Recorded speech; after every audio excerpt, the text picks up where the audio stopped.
ఇక జరాగు పెద్ద ఇక బీసీలు ఏడ కలిసి ఉంటారయ్యా, ఏడ కూడతారా అని ఇక చూడరు. ఇగో ఎట్లా కూడరు, పంచనాలు నిండా కూర్చున్నారు. చూడరు ఇగో ఎంత మంచిగా కూర్చున్నారే, మేము అంతా కలిసిమెలిసిగా. ఈ చూస్తే ఇప్పుడు అలా నిద్ర పట్టది. అమ్మ కలిసిర్రా, ఈ బీసీలు కలిసిర్రా, నిద్ర పోరి గయ్యాల. ఇగో వీళ్ళని కలపొద్దు మల్లన్నా, నువ్వు నీకేం కావాలో చెప్పని అడుగుతురు నాకు. వీళ్ళని కలుపుడు బంద్ చేసి నీకేం కావాలో చెప్పు అంటే మాకు ఆ కుర్చీ కావన్నాయా అని చెప్పిన. బుడ్డ దానికే కొనేస్తారట మనల్ని, బుడ్డ దానికే. బీసీలే ఉందా 500 రూపాయలు వారేస్తే అమ్ముడు పోతారు అంటుండు. మీకు దమ్ము ఉంటే ఓ 50,000 కోట్లు పెట్టి మల్లన్న కొని చూద్దాం. మల్లన్న కాలి కొట్టి కూడా కాదు. ఇదే పక్కన ఉన్నటువంటి జిఎంఆర్, నేను లేకపోతే నీ గెలిపెక్కడిది జిఎంఆర్, నేను వచ్చి గెలిపిస్తే కదా నువ్వు గెలిచింది.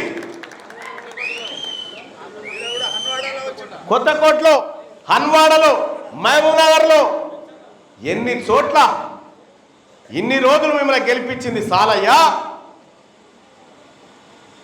మాది మేము మేలుకుంటాం. ఎత్తు పడుకున్నోడు మంచం నిండి ఉంటే లాభం లేదు, పని మంత్రుడు అయి ఉండాలి. వీళ్ళకి రాదు పని. 70 ఏళ్ళు వాటి చూసినా వీళ్ళు పని చేయరు.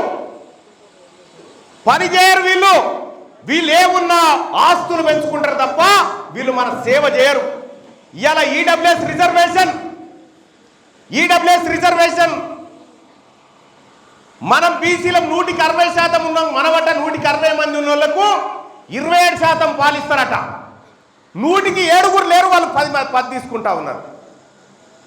ఇలా ఉద్యోగాల భర్తీ విషయంలో నేను ముఖ్యమంత్రి గారిని సూటిగా అడుగుతా ఉన్నా.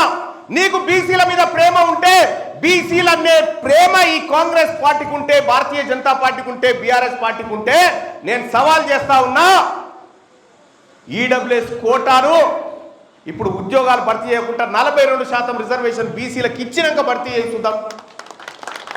మీరు దొంగతనంగా ఉద్యోగాలు భర్తీ చేసుకుంటా ఉంటే, మా మిత్రుడు దిశాపత్రికలో రాసినటువంటి వార్త నేను కూడా చదివినా. మనకు వాళ్ళకట 8 లక్షలు ఉన్నోనికట ఉద్యోగం ఇస్తే తీసుకోవచ్చట, మనకు 2 లక్షలు దాటొద్దట. ఎవడు పేదోడు? ఈ ఈడబ్ల్యూఎస్ను రద్దు చేయాల్సిందే. ఈడబ్ల్యూఎస్ను మీరు రద్దు చేయకపోతే రేపటి బీసీ రాజ్యంలో, బీసీ ప్రభుత్వంలో ఈ ఉద్యోగాలన్నింటినీ మళ్ళీ రికవరీ చేస్తాం.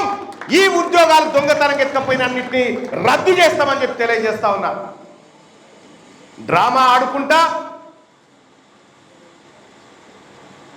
ఎలా తెలంగాణ రాష్ట్రంలో తీన్మార్ మల్లన్న నిర్మించిన ఉద్యమాలు 100 చూపిస్తా. మీ రేవంత్ రెడ్డి గారు ఇక్కడ కొడంగల్లో ఏం ఉద్యమాలు చేసి వచ్చిండా? ఏ ఉద్యమాలు చేయలే. షార్ట్ కట్లో ఆయన శాతనైన కాడికి చీకట్లో పోయి కలుపుకొని వచ్చిండు. నేను ఒకటి చెప్తా ఉన్నా, ఈ బీసీ ఉద్యమాన్ని అణచాలని చూస్తే అది ముఖ్యమంత్రి ఇంకొక మంత్రి మాకు సంబంధం లేదు. ఈ 2 కోట్ల మంది గర్జిస్తే ఆ గర్జనకే గుండె ఆగి చచ్చిపోతారు ఇక రేపు పొద్దుగాల. ఈ 2 కోట్ల మంది బీసీ ప్రజలకు మీరు మోసం చేసి ఏమి రేషన్ కార్డు ఎట్లా ఇస్తామంటే 70 ఏళ్ళ సంది పెడుతురా ఈ కంట్రోల్ బువ్వ. మనకు 70 ఏళ్ళ సంది ఇదే కంట్రోల్ బువ్వ. 70 ఏళ్ళ సంది ఇదే మీకు పంది గుడిచెలాసంటి ఇల్లు కట్టిస్తామని చెప్తా ఉన్నారు. ఇంకా ఎన్నిసార్లు చెప్తారు? ఇంకా ఎన్నేళ్ళు చెప్తారు? ఈసారి మేము మీకు కట్టిస్తాం, మీరు కూర్చోరు సపరేట్గా. అందుకోసమే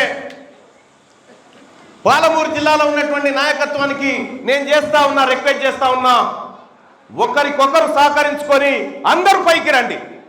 ఒకరికొకరు సహకరించుకొని అందరూ పైకి రండి. మీకు ఇక్కడ బీసీ జేఏసీ జెండా చూసిరా? ఈ జెండా ఎరుపు పచ్చది ఎందుకు పెట్టినామో తెలుసా? ఎరుపు అంటే కార్మికులు, పచ్చదంటే రైతులు. గీలమే కదా బీసీలం. కార్మికులు కర్షకులే కదా బీసీలు. అందుకోసమే ఈ పవిత్రమైన జెండా పెట్టి తీసుకొచ్చినాం సోదరులారా. ఇందులో త్యాగం ఉంది, ఇందులో ఆవేశం ఉంది, ఇందులో పచ్చదనం కూడా ఉంది. మేము అన్ని కాంక్షిస్తాం. మా తెరువు ఎవరొచ్చినా మేమైతే ఎవరి తెరువు ఓం ఫస్ట్. మా తెరువు ఎవడొచ్చినా కూడా చూస్తూ కూర్చోం.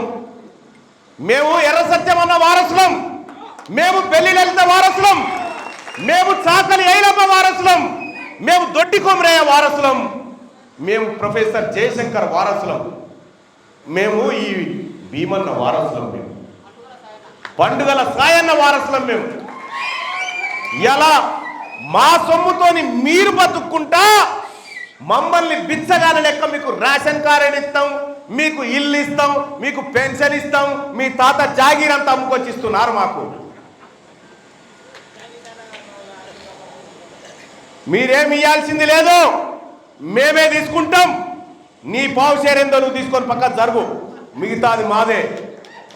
నీ పావు షేర్ ఏందో నువ్వు తీసుకొని పక్క జరుగు, మిగతాదంతా నాదే, మా బీసీలదే. అది లేటెస్ట్ న్యూస్ తెలుగు మరియు ఇంగ్లీష్ అప్డేట్స్ కోసం ఇప్పుడే క్యూన్యూస్ అఫీషియల్ యాప్ ని ప్లే స్టోర్ నుండి డౌన్లోడ్ చేసుకోండి. సరికొత్త సమాచారాల కోసం క్యూన్యూస్ వెబ్సైట్ ని ఫాలో అవ్వండి. ఛానల్లో ప్రాంతీయ, జాతీయ, అంతర్జాతీయ వార్తలు వీక్షించండి. లైక్ చేయండి.